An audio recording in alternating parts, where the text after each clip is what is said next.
ఏలూరు జిల్లా ద్వారకా తిరుమల మండలం లైన్ గోపాలపురం గ్రామంలోని కోకోకోలా కంపెనీలో లారీల కిరాయి వ్యవహారం వివాదాస్పదంగా మారింది. లారీకి 5 నుంచి 3 లక్షల రూపాయలు డిమాండ్ చేస్తున్నారని లారీ యజమానులు ఆరోపిస్తున్నారు. అంత భారీ మొత్తంలో డబ్బులు ఇవ్వడం తమ వల్ల కాదంటూ ఆవేదన వ్యక్తం చేస్తున్నారు.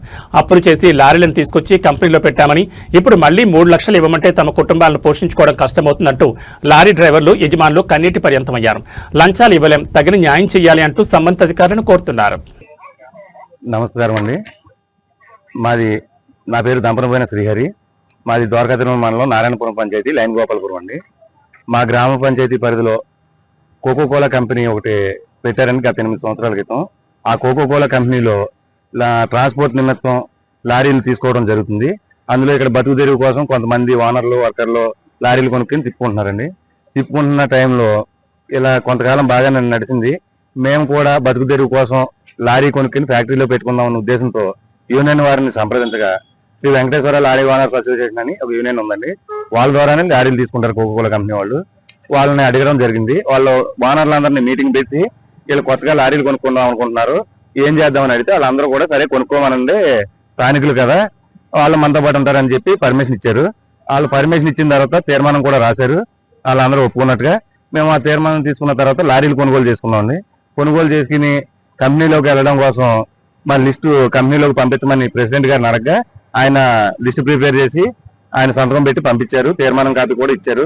తర్వాత కొంతమంది ఇందులో దుర్బుద్ధితోటి మా లారీలు వెళ్ళనివ్వకుండా లంచం ఇస్తేనే 5 లక్షల రూపాయలు లంచం ఇస్తేనే మీ లారీలు వెళ్తాయి, మీరు ఎక్కడికి వెళ్ళి చెప్పుకుంటారో చెప్పుకోండి అని మమ్మల్ని గత 2 నెలల నుంచి కూడా చాలా ఇబ్బందులు పెట్టారు. మేము ఎవరికి చెప్పుకోవాలో తెలియక యూనియన్ ప్రెసిడెంట్ గారి దగ్గరికి రోజు పొద్దున సాయంత్రం వెళ్తుంటే ఆయన ప్రయత్నాలు ఆయన చేసి ఇవాళ వెళ్తాయి రేపు వెళ్తాయని చెప్పి చెప్పుకుంటూ వస్తున్నారు. కానీ కంపెనీలోకి వెళ్లే పరిస్థితి అయితే మాకు వాళ్ళు ఎట్టి పరిస్థితుల్లో కల్పించట్లేదు. ఫైనల్ గా ఈ గత 4 రోజుల నుంచి ఏమన్నారంటే మీరు లోకల్ వాళ్ళు కాబట్టి ఇక 3 లక్షలు కట్టండి, మిమ్మల్ని పంపిస్తాము అని చెప్పి తేలారు.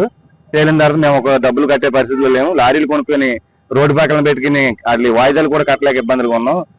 పిల్లల్ని తిండి పెట్టలేని పరిస్థితుల్లో బాగా ఇబ్బందికర పరిస్థితుల్లో ఉన్నాం. మీరు కావాలంటే చూసుకోవచ్చు కూడా మా ఇళ్ళకి వచ్చి. రెండోది, ఎంత జరుగుతున్నా ప్రెసిడెంట్ గారు దగ్గరికి తిరుగుతున్నామే తప్ప మాకు ఎవరు పెద్దోళ్ళ దగ్గరికి వెళ్ళే స్తోమత లేదు.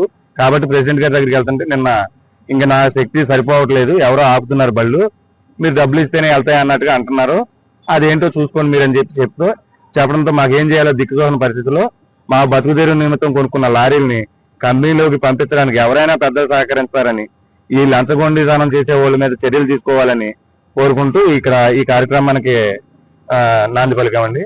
ఇది ఏమేమి జరిగినా మాకు బతుకు తెరువు వేరే ఆధారం లేదు కాబట్టి వీటి మీదే ఉన్నాం. కాబట్టి మా పిల్లల్ని కూడా స్కూల్ మానిపించాల్సిన పరిస్థితి వచ్చింది ఫీజులు కట్టలేక.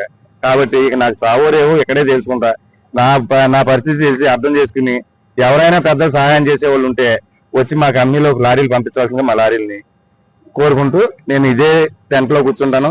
ఈ అవసరం అయితే తిండి నిద్ర కూడా మానేసి కూర్చోవడానికి కూడా నేను వెనకాడనని. ఎందుకంటే నాకు నా బాధల కన్నా ఇది ఎక్కువ కాదు, కుటుంబాన్ని పోషించుకోవడం నాకు ఎక్కువ. నాకు ఆ పరిస్థితి లేకుండా అడ్డుకుంటున్న వాళ్ళ మీద నేను బలహీనుడు కాబట్టి ఏమీ చేయలేక చేతకందనంతో ఇలా కూర్చున్నాను. దయచేసి అర్థం చేసుకుని మాకు సహకరించవలసిందిగా కోరుతున్నాను సార్. నా పేరు దంపరమైన మహాలక్ష్మి అండి. గత 4 రోజులుగా మమ్మల్ని లారీలు కొనుక్కోమని పర్మిషన్ ఇచ్చి లారీలు కొనుక్కున్న తర్వాత మాకు ఇప్పుడు లోపలికి వెళ్ళడానికి పర్మిషన్ లేదని లంచం ఇవ్వమని అడుగుతున్నారండి. మాకు ఏమీ లేదండి లంచాలు ఇవ్వడానికి.